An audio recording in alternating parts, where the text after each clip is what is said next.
Alors, Pirkei Avot, cette semaine on est dans le quatrième Perek, dans la Mishnah Bet. Ben Azai Omer, Ben Azai dit, Heveratz les mitzvah kala, court vers une mitzvah facile, ou boreach mina avera, et sauve-toi d'une avera. Chez mitzvah goreret mitzvah, parce qu'une mitzvah, elle amène à une autre mitzvah, ve'avera goreret avera. Une avera, elle amène une autre avera. Chez schar mitzvah mitzvah, parce que la récompense d'une mitzvah, c'est une mitzvah, ou schar avera avera. Et la récompense d'une avera est une avera. Il y a a priori une contradiction entre cette Mishnah et la Mishnah dans Perek Bet. La Mishnah dans Perek Bet, elle nous dit comme ça. À propos du mitzvah kala kebachamura, la Mishnah dit Veheve zahir be mitzvah kala kebachamura. Fais attention aux mitzvot petites, légères, comme les mitzvot qui sont importantes. Pourquoi? Dit la Mishnah, she'en ata yodea matan secharan shel mitzvot.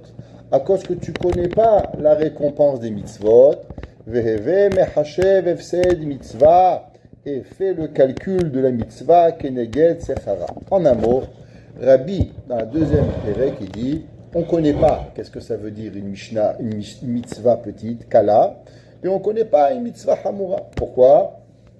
La Gemara a dit, il y a deux mitzvot qui sont égales avec la récompense. Mitzvah de Kibud Avaim. Il n'y a pas une mitzvah plus difficile à part Kibud Avaim. Kibud Avaim, c'est matin, après-midi, soir, Hazve Shalom, faire la peine à ses parents, c'est très grave. Et qu'est-ce que la Torah donne comme récompense? Les ma'an yirbu yemechem ala adama. Il y a une mitzvah qui a l'air facile, tu vas, il y a un nid d'oiseaux, tu as besoin des œufs, tu jettes la maman, tu prends les œufs, la mitzvah de Kansipor, qu'est-ce qu'il y a la mitzvah, la Torah? Les ma'an yirbu yemechem ala adama. Donc on voit qu'on ne connaît pas la mitzvah kala, on ne connaît pas la mitzvah hamura. Ça a l'air pour toi une petite mitzvah ou une grande mitzvah, et pourtant la Torah, elle leur a donné la même récompense. Donc il n'y a pas vraiment de mitzvah petite et de mitzvah grande. Alors la question elle est, comment ça se fait que Ben Azai dit Heveratz les mitzvah kala, cours vers une petite mitzvah. Mais tu m'as appris, Rabbi m'a dit qu'il n'existe pas de mitzvah kala et il n'existe pas de mitzvah chamura. Alors comment c'est possible que Ben Azai dit Heveratz les mitzvah kala? Il aurait dû dire Heveratz les mitzvah. Qu'est-ce que ça veut dire Heveratz les mitzvah kala? Pourquoi? Uboreach min avera shi mitzvah goreret mitzvah. D'abord, on va expliquer un principe. Vous savez que la chose la plus difficile dans la vie, c'est de savoir qu'est-ce que c'est une mitzvah. Souvent, il y a beaucoup de choses que l'on fait et on ne sait pas si c'est une mitzvah ou c'est pas une mitzvah. Faire Shabbat, on sait que c'est une mitzvah. Dire la Shonara, on sait que c'est une avera. Ça, c'est pas compliqué à comprendre. Manger Kippour, c'est interdit. Jeûner Kippour, c'est une mitzvah. Ça, c'est simple. Généralement, notre plus grand problème dans la vie, il est quand on fait une action et on ne sait pas, est-ce que cette action, elle est une mitzvah ou cette action, elle est une avera. Souvent, on a un débat. Ma copine, elle me demande, s'il te plaît, viens m'aider. Maintenant, quand ma copine, elle me demande de venir, viens m'aider, est-ce que je vais peut-être pas m'occuper de ma sœur? Est-ce que je dois m'occuper de ma sœur ou m'occuper de mon ami? Ma grand-mère, elle me demande, s'il te plaît, viens chez moi Shabbat. C'est pas super Shabbat, c'est pas super ambiance. Alors, qu'est-ce que je dois faire? Est-ce que je dois aller m'occuper de ma grand-mère ou bien je dois faire Ta'anouk Shabbat? Il n'y a pas longtemps, il y a une jeune fille, elle m'a appelé. Elle m'a dit, voilà Rabbi, ma grand-mère, elle est toute seule, elle a 80 quelques années, elle est un peu Alzheimer, la pauvre, elle est très nerveuse, et quand je vais Shabbat chez elle, c'est vraiment Tisha B'Av. Quand je vais là-bas, elle crie, elle s'énerve de tout, elle veut pas qu'on chante. Est-ce que j'ai l'obligation d'aller m'occuper de ma grand-mère pour pouvoir faire Kibud Avaim, ou bien il faut préférablement rester avec mes amis et faire le Shabbat correctement? De chaque côté, il y a un plus et il y a un moins. Alors maintenant, on se pose la question, qu'est-ce qu'on doit faire? Quelle mitzvah on doit faire et quelle mitzvah on ne doit pas faire? Sur ça, la Mishnah nous dit que pour pouvoir savoir qu'est-ce que c'est une mitzvah et qu'est-ce qui n'est pas une mitzvah, souvent on a besoin de voir la conséquence qui va en sortir. Si ça a été une mitzvah, qu'est-ce qui va me venir juste après? Une autre mitzvah. Alors quand tu ne sais pas si ton action elle a été une mitzvah ou pas, regarde qu'est-ce qui vient chez toi. Si la chose suivante, la mitzvah, c'est une autre mitzvah qui vient, alors tu sais qu'au préalable, la mitzvah, elle a été quoi? Elle a été une mitzvah. Mais si ce qui vient après, ça a été une avéra, alors automatiquement, tu sais que c'est une avéra. Exemple, ta copine elle te demande, viens, on va voir ça. Ah, t'as pas trop envie d'aller. Tu vas faire plaisir à ta copine. En fin de compte, tu arrives à la maison et ta mère, elle te crie. Tu cries à ta mère. Qu'est-ce qui est sorti de là? Il est sorti une avéra. Alors tu sais que ce que tu viens de faire n'a pas été une mitzvah. Parce que si ça avait été une mitzvah, alors ta mère, tu n'aurais pas parlé à ta mère. Tu n'aurais pas fait le manque de kibbout d'avaim. Alors tu aurais su que c'est une mitzvah. Mais maintenant, ce qui a sorti de ton action est une avéra. Ça veut dire que maintenant, ça veut dire que la mitzvah n'a pas été une mitzvah. Ça, c'est le premier principe. Dans la paracha de cette semaine, puisqu'on est la paracha Témor, il y a une mitzvah incroyable qu'on est en train de faire cette mitzvah. Cette mitzvah, elle s'appelle Sefirat HaOmer. Tout le monde sait qu'il y a une mitzvah incroyable. Les femmes, elles ne comptent pas le Homer. En tout cas, chez les Séfarades. Les Ashkenazim, elles comptent le Homer avec bracha. Et chez les Séfarades, ni elles font une bracha, ni elles comptent le Homer. À Pi Kabbalah, les Séfarades, les femmes ne comptent pas le Homer. En aucun cas, malgré qu'on a certaines interdictions dans le Homer, mais le compte du Homer, 1, 2, 3, 4, 5, 6, 7, 8, tous les soirs, chez les Séfarades, on ne compte pas le Homer. Mais il en reste que la Torah, elle parle de cette mitzvah de Sefirat HaOmer. Et la Torah, vous savez, chaque mot dans la Torah, il est d'une précision exacte. Il n'y a pas un mot en plus, il n'y a pas une lettre en plus. Tout a une raison. La Torah dit comme ça. Usfartem lachem imachorat Shabbat. Et vous allez compter du lendemain du Shabbat. C'est quoi le lendemain du Shabbat? C'est pas Shabbat, c'est le lendemain de la fête. Le deuxième jour après Pessah, c'est là qu'on commence à compter le Homer.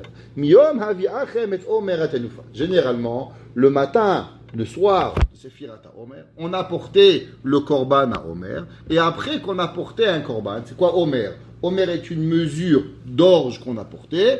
Alors on commençait à compter le Homer. Sheva Shabbatot Timimot Yena. Cette semaine, vous allez compter Sefirat HaOmer. Ad jusqu'à Mimachorat HaShabbat. Jusqu'au lendemain du Shabbat. Ça veut dire quoi? Qui est la dernière semaine. Tis Hashevit, septième. Tis Peru Chamishim Yom. Vous compterez encore 50 jours. Demande le Maguid de Koznitz. Le Koznitz c'est Maguid. Il dit, je ne comprends pas. Pourquoi la Torah, elle a répété 2 fois le mot Tisperu? On aurait dû dire Tisperum ou Sfartem Lachem, et vous allez compter le Homer, Sheva Shabbatot, Ad Yom HaChamishim, jusqu'au 50e jour. Pourquoi la Torah, elle a répété encore une fois Tisperu Chamishim Yom? Le mot compter, il est en plus. On t'a déjà dit qu'il faut compter la Sefirat HaOmer depuis le lendemain, premier jour de Pessah, jusqu'au 50e jour. Quelle est la raison pourquoi la Torah, elle a mentionné 2 fois le concept du compte de Sefirat HaOmer? Le Maguid de Koznitz, il rentre dans un principe et il dit qu'il faut savoir c'est quoi toute la préparation de Shavuot. On sait que Shavuot, le principal, c'est le don de la Torah. Qu'est-ce qu'on a à Shavuot? Je me rappelle un jour, j'étais à Yavne en 95 et j'ai demandé aux élèves qu'est-ce qu'on fait à Shavuot. Et malheureusement, il n'y avait pas un enfant qui savait ce que c'était Shavuot. Pessah, on mange la matzah. Sukkot, on prend le loulav, la souka. Shavuot, comme il n'y a pas de quoi manger, il n'y a pas un loulav, il n'y a pas de la matzah, personne ne savait ce que c'était Shavuot. Personne ne savait. Mais qu'est-ce qu'on fait, Rabbi, à Shavuot? C'est quoi Shavuot? Qu'est-ce qu'on mange de spécial? On va dire que les Ashkenazim, ils ont inventé la tarte au fromage. Mais les Séfarades, ils connaissent même pas la tarte au fromage. Alors, ils n'ont même pas à manger. Bon, les Tunisiens, ils mangent la pkaïla. Mais les autres, les Marocains, qu'est-ce qu'ils ont fait ça? À part du bon manger. Mais il n'y a rien de spécial. Bémet. Pourquoi il n'y a rien de spécial à Shavuot? Parce qu'à Shavuot, c'est quoi le jouet de Shavuot? C'est nous. À Kadosh Baruch Hu, c'est nous qu'on représente la chose particulière de Shavuot. C'est nous qu'on est Kaviachol, le loulav, le etrog, la matzah. On est nous-mêmes, le peuple juif, le don de la Torah. On sait particulièrement quelle est la avoda et le travail personnel qu'il faut faire durant Pesach à Shavuot. Si on pourrait se poser une question, bien sûr, on doit changer, on doit avancer, on doit devenir une meilleure personne. Mais quel est la principale travail et le principal travail ou la principale mida que l'on doit travailler de Pesach à Shavuot?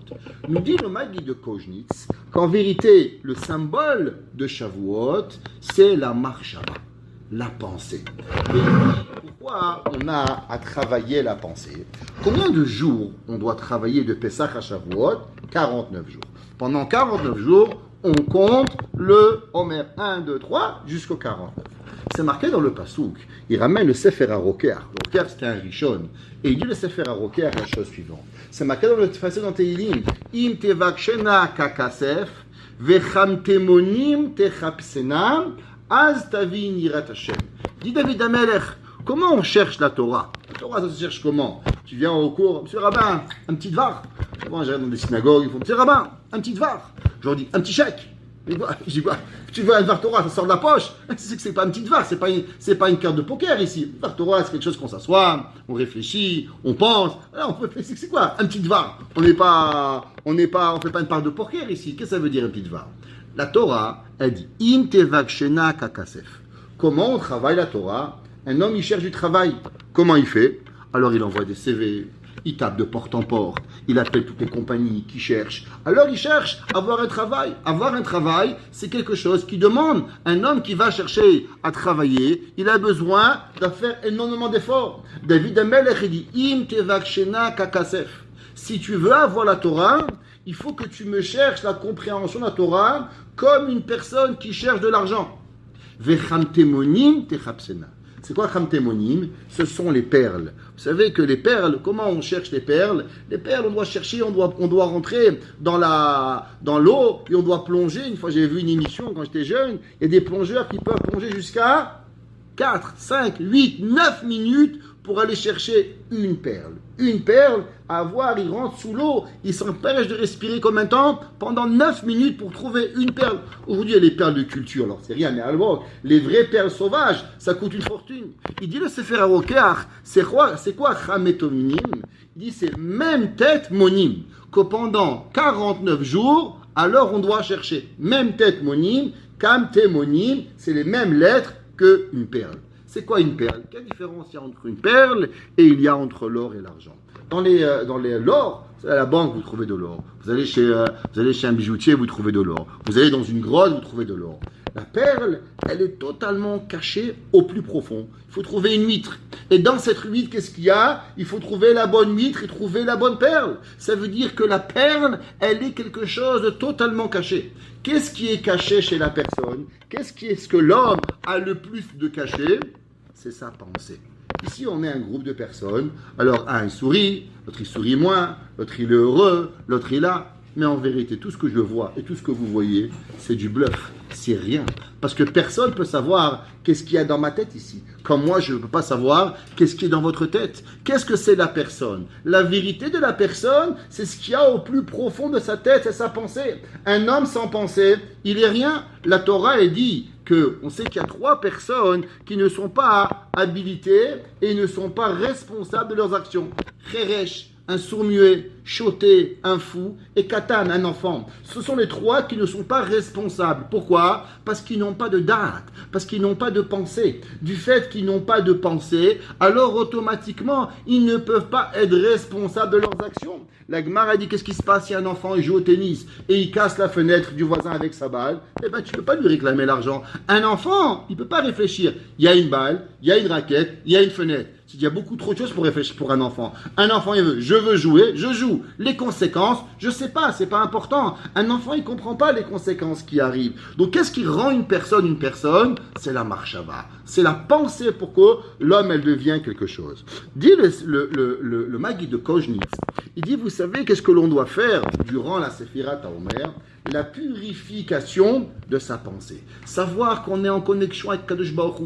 Chaque moment de ma vie, je dois réfléchir. Est-ce que Kadosh Baruch Hu il est avec moi? Qu'est-ce que c'est la première halakha du Shulchan Aruch? Shiviti Hashem l'enegdi tamid. L'homme, il doit imaginer devant lui que Kadosh Baruch Hu il est avec lui. S'il n'y a pas Dieu devant lui, alors là, il ne peut rien faire.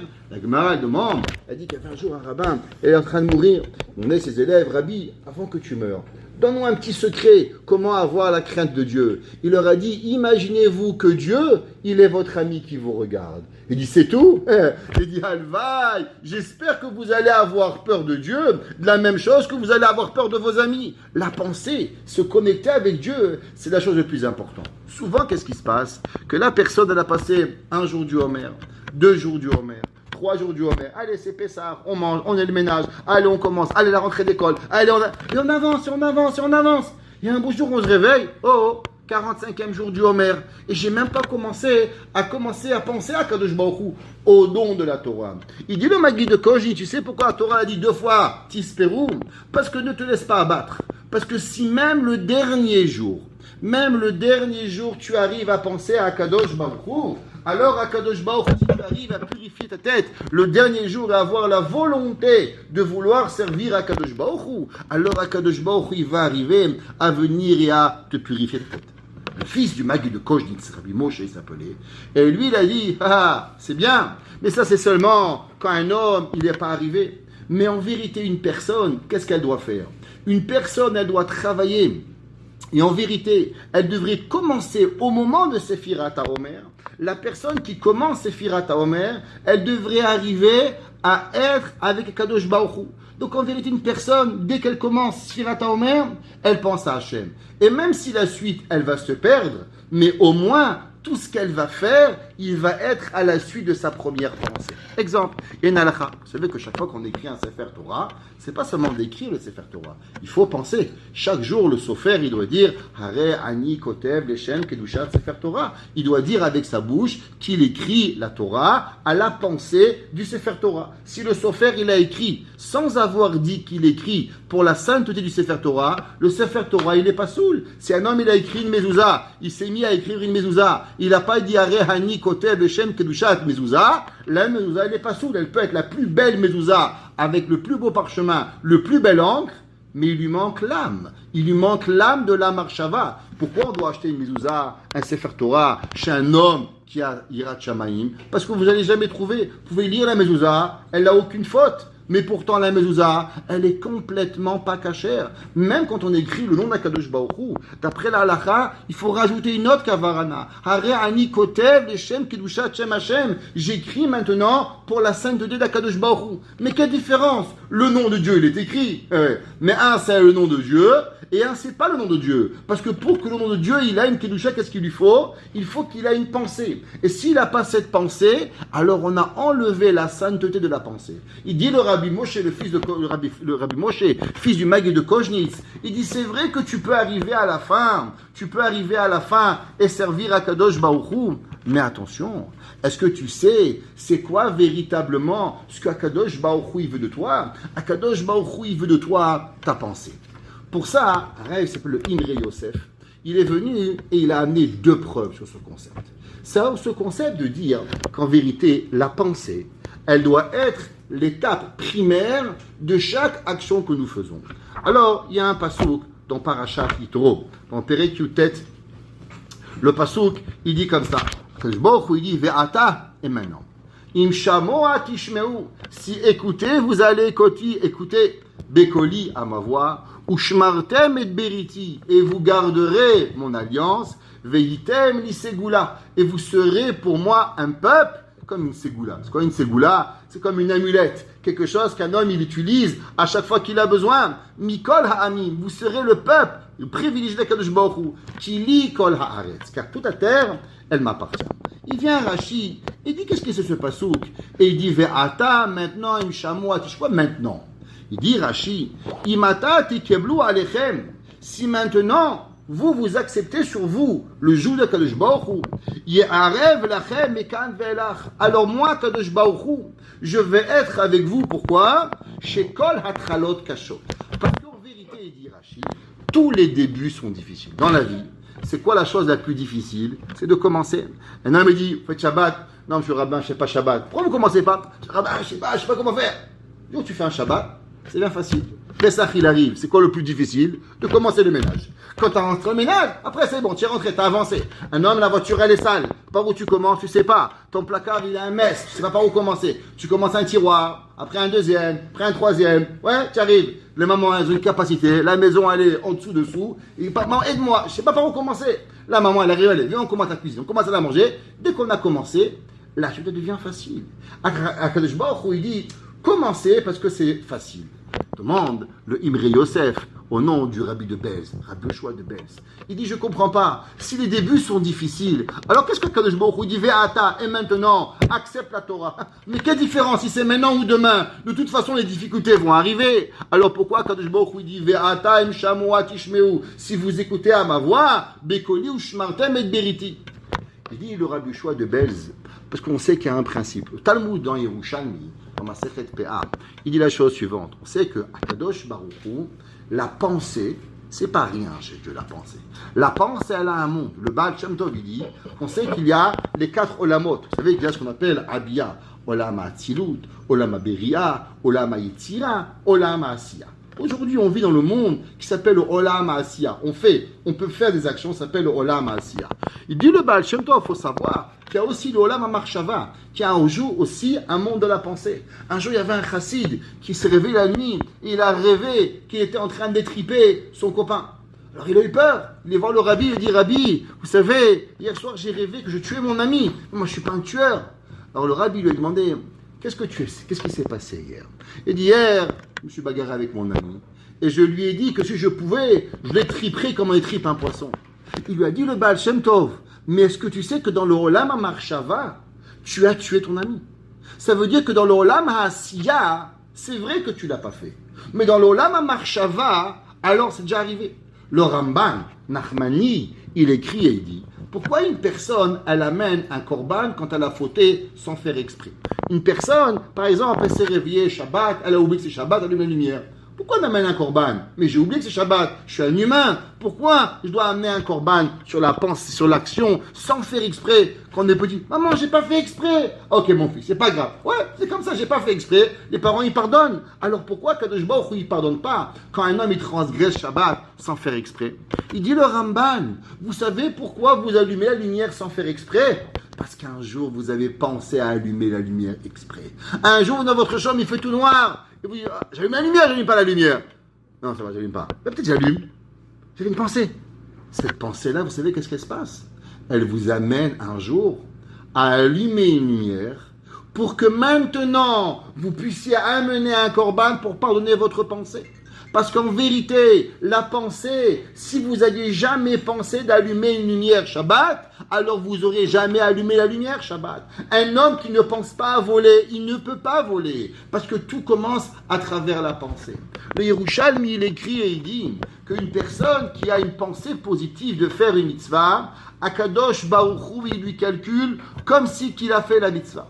Seulement, quelle différence il y a entre la pensée et l'action? Alors, il y a une grande discussion entre le Tosfot dans Masechet Shabbat Daf Yudbet et le Al-Shich HaKadosh. Je vais parler du Al-Shich HaKadosh qui vivait en Eretz Israël, Rabbi Moshe Al-Shich. Ok? Et le Tosfot, il dit que les anges connaissent les pensées de l'homme. Le Al-Shich, il dit que les anges ne connaissent pas les pensées. Les seuls qui connaissent les pensées, c'est Akadosh Baruch Hu. Boré Olam, c'est le seul. Le Netivot Shalom, il dit, pourquoi c'est marqué dans la paracha, dans Pesach, on a lu que Akadosh Baruch Hu, il a dit, qui est venu nous sauver en Mitzrayim? Ani velo acher, ani velo malach, ani velo saraf. Dieu, il dit, qui c'est qui est venu vous délivrer? C'est moi, pas un ange, pas un super ange, c'est moi, Kadosh Baruch Hu, qui est venu vous délivrer. Il dit le Netivot Shalom, quelle est la raison pourquoi Kadosh Baruch Hu lui-même, il a eu besoin de venir nous délivrer? Il y a plein de millions d'anges. Pourquoi Hachem, il n'a pas pu envoyer un ange? Il dit à cause qu'on sait que les malachim, ils ont dit à Kadosh Baruch Hu, Elu ovdei avodah zara, ve'elu ovdei avodah zara. Les Juifs font l'idolâtrie et les Égyptiens font l'idolâtrie. Alors pourquoi tu veux qu'on sauve un plus que l'autre? Les deux, ils sont coupables. Akadosh Baruch Hu lui a dit oui, mais eux, ils vont recevoir la Torah plus tard. Les anges, ils lui ont dit, mais Dieu, ça c'est dans le cœur des gens. Nous, on n'est pas capable de voir dans le cœur des gens. Si tu dis que toi, tu vois dans le cœur du peuple juif, que eux, ils vont être capables de sauver le peuple juif, alors vas-y toi, parce que toi, tu es le seul qui est capable de voir dans le cœur des gens, tandis que nous, on n'est pas capable de voir dans le cœur. Le Hashich dit qu'Akadosh Baruch Hu, il est le seul qui est capable de pouvoir voir dans le cœur des gens ce qu'on fait du bien. Et Akadosh Baruch Hu, il dit qu'au moment où la personne, elle a une envie de faire du bien, dès qu'on a cette volonté, qu'est-ce qui se passe? Il dit le Maharsha, Rabbi Moshe Shlomo Eliezer Adlish, On a déjà expliqué pourquoi il s'appelait Adlish, à cause de sa belle-mère. Rabbi Shlomo Eliezer, c'était un homme incroyable, qui avait une belle-mère incroyable, qui s'est occupée de lui durant toute sa vie. Et lui était pauvre, et un jour il a dit à sa belle-mère, Mamie, j'aimerais te faire un cadeau. Il dit quoi comme cadeau? J'aimerais que le monde entier se rappelle que c'est grâce à toi que je suis devenu qui tu es. Alors il dit, qu'est-ce que je peux t'offrir? Elle dit, je ne sais pas mon fils. Alors il a dit, tu sais qu'est-ce que je vais faire? Je vais prendre ton nom, Adel, et je vais le coller à mon nom, de façon à ce que chaque fois qu'on va dire Maharsha, on va se rappeler Shlomo Eliezer Adel. Pourquoi Rabbi Shlomo Eliezer est devenu? Grâce à toi, mamie. Et cette mamie, Madame Adel, est devenue une des femmes les plus connues du monde entier. Il y avait un jour, un homme, il s'appelait Rav Shach. Le Rav Shach, il s'appelait Rabbi Menachem Minshach. D'où il est sorti ce min? Dans son passeport, il n'était pas écrit le mot ni min ni man. Comment est arrivé? Un jour, il y avait le Rav Shach, il était à Bnei Brak. Et un jour, une vieille femme, elle a rencontré un élève, elle lui a demandé où tu étudies. Il y a l'Yeshiva de Ponovitch. Ponovitch, qui est le Rav?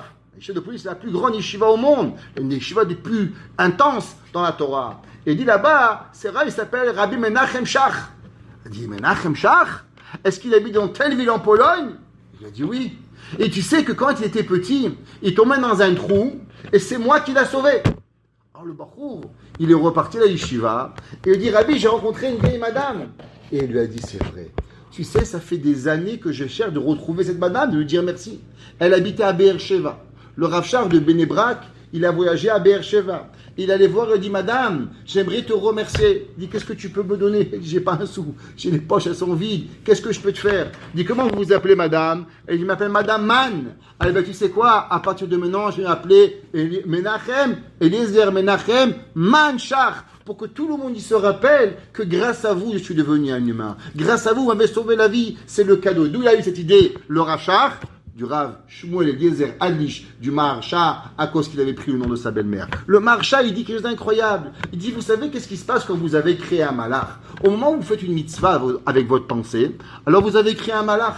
Maintenant, ce malach, il lui manque quoi? Il y a une âme au malach, mais il lui manque un corps. Comme tout dans la vie, une pensée, elle n'est pas suffisante. Il y a un corps, il y a une âme, mais il lui manque un corps. Alors automatiquement, l'âme du malach que vous avez créé, elle a envie de vouloir avoir un corps. Alors cette pensée-là, elle vous amène maintenant à faire une mitzvah. C'est ça que la Mishnah dit, sechar mitzvah, mitzvah. C'est quoi sechar mitzvah, mitzvah? Quand un homme il a une pensée positive de faire une mitzvah, alors maintenant il crée un malach. Ce malach, il est quoi? Il a une âme sans avoir un corps. Maintenant, qu'est-ce qu'il fait ce malach? Il dit, le Maharsha, il rêve d'avoir et de devenir complet. Alors, automatiquement, ce malach, il nous pousse à faire la mitzvah de façon à ce que la personne, elle va pas avoir un demi-malach, mais elle va avoir un malach au complet. Donc ça commence par la pensée. Au moment où on a la pensée, on crée un malach. Mais ce malach, il est extraordinaire. Pourquoi?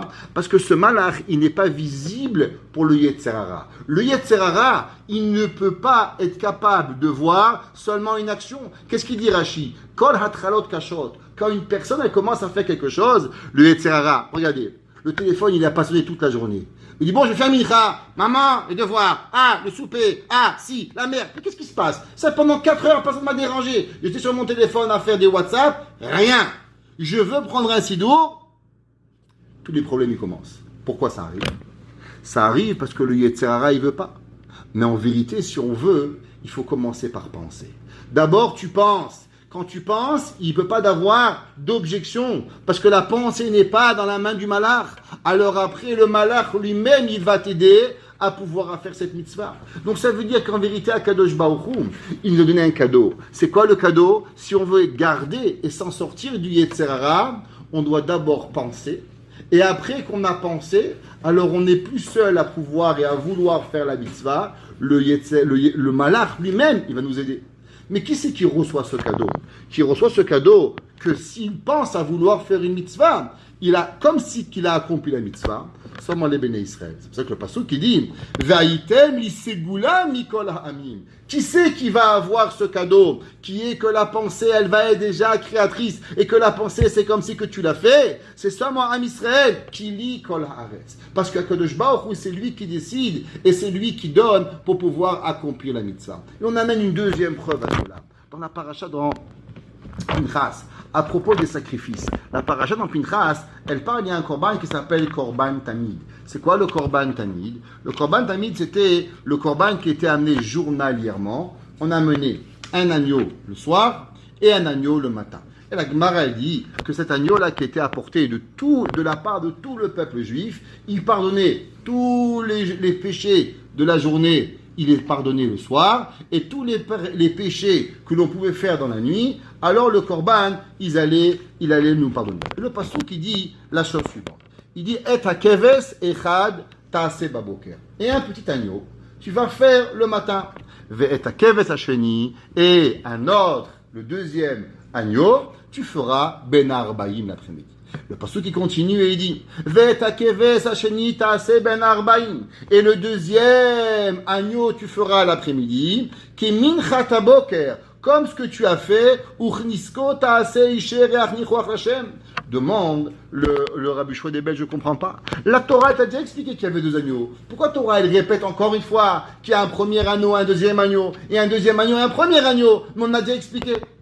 Il dit parce que cette mitzvah a tellement d'intensité qu'elle pardonne tous les péchés du peuple juif.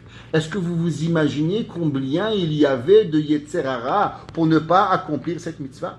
Vous savez qu'à la destruction du deuxième temple, qu'est-ce qui s'est passé à l'époque de Kamsa et Bar Kamsa? Qu'est-ce que Bar Kamsa il a dit aux Égyptiens, aux Romains? Tous les jours, le peuple juif, il faisait descendre un panier plein d'or et les Romains faisaient monter au peuple juif un agneau. Tous les matins et tous les soirs. Et un jour, il est arrivé, le Bar Kamsa chez les Romains, et il leur a dit, vous savez, vous voulez conquérir Jérusalem, vous avez chez eux, et vous leur donnez la force. Juste arrêtez-leur de leur donner un agneau, et vous allez voir qu'on va pouvoir conquérir le Beth Amikdash. Et qu'est-ce qu'ils ont fait? Ils leur ont descendu un panier plein d'or, et à la place de leur monter un agneau, qu'est-ce qu'ils ont monté?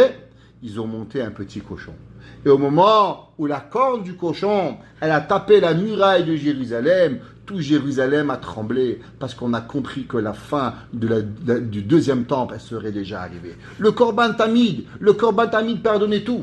Dit la Torah, ce Korban, il est tellement, avec une puissance tellement grande, que si tu ne vas pas penser à avoir le Korban avant, alors tu ne vas pas y arriver. Si la personne, elle veut pouvoir arriver au Korban, alors la personne, elle doit y arriver à la pensée. Car la pensée, c'est elle qui va créer. Vous savez, c'est marqué dans la Torah.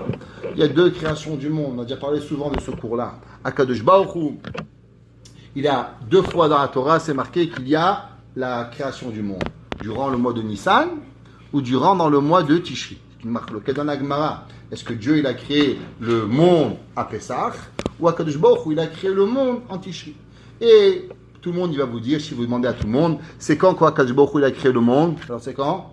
Tout le monde va vous répondre Tishri.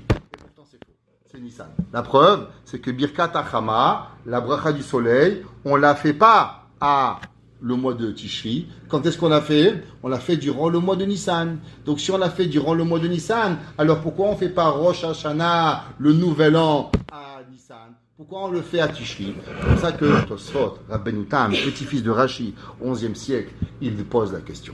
Et il dit Rabbeinu Tam qu'en vérité, il y a deux créations. Il y a la création dans la pensée et il y a la création dans l'action.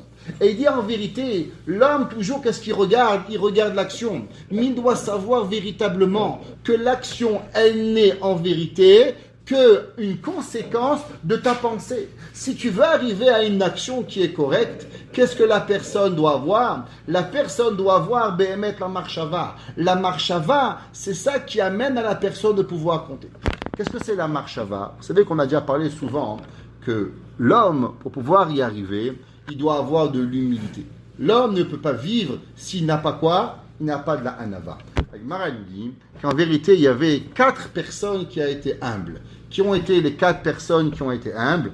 Adam Arishon, Avram Avinu, David Amelech et Moshe. C'est les 4 personnes qui ont été les plus humbles. Adam Arishon, parce que Dieu lui a dit, c'est quoi ton nom? Tu es le seul homme sur terre.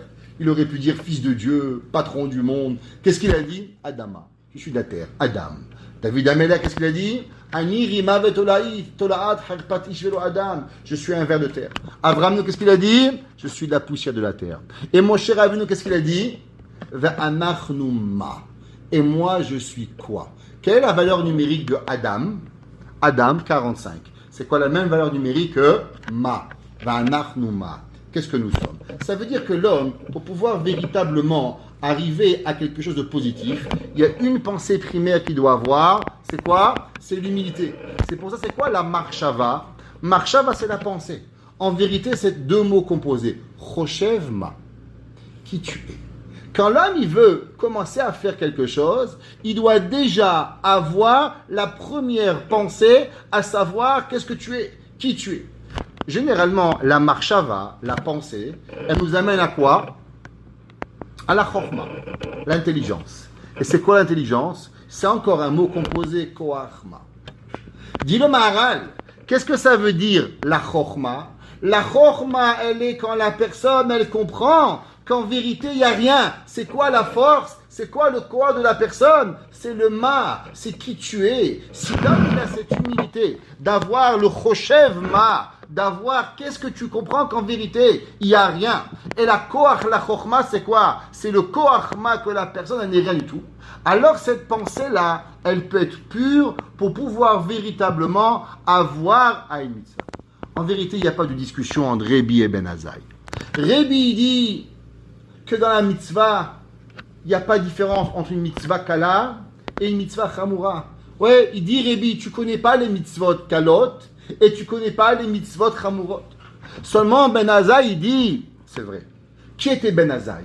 Ben Azaï était parmi les 4 qui vont monter dans le ciel avec Rabbi Akiba.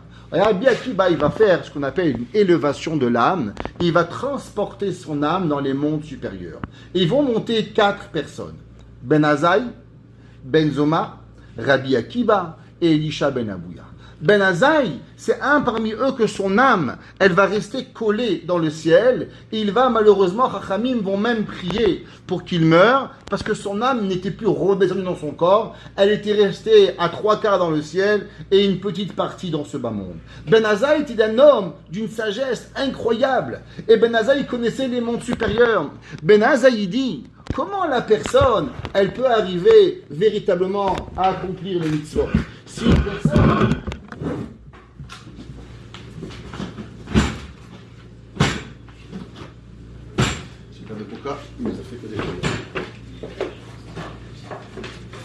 Alors il dit Ben Zoma, comment la personne, qu'est-ce que la personne, elle peut voir? La personne, il dit que l'homme, il doit everatz les mitzvah kala.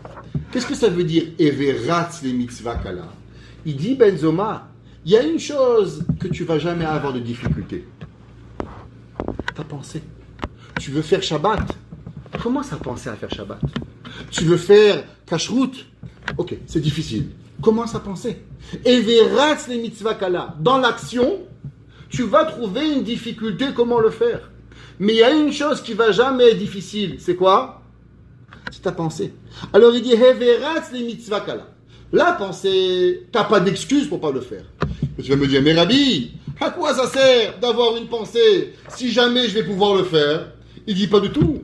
Parce que chez mitzvah, goreret mitzvah. Parce que dès que tu auras créé un malach avec la pensée, alors maintenant qui c'est qui va venir et qui va t'aider à pouvoir faire la mitzvah? Eh bien le malach qui a été créé avec la force de ta pensée, lui va se dépêcher à vouloir que toi tu feras une mitzvah. Chez mitzvah goreret mitzvah.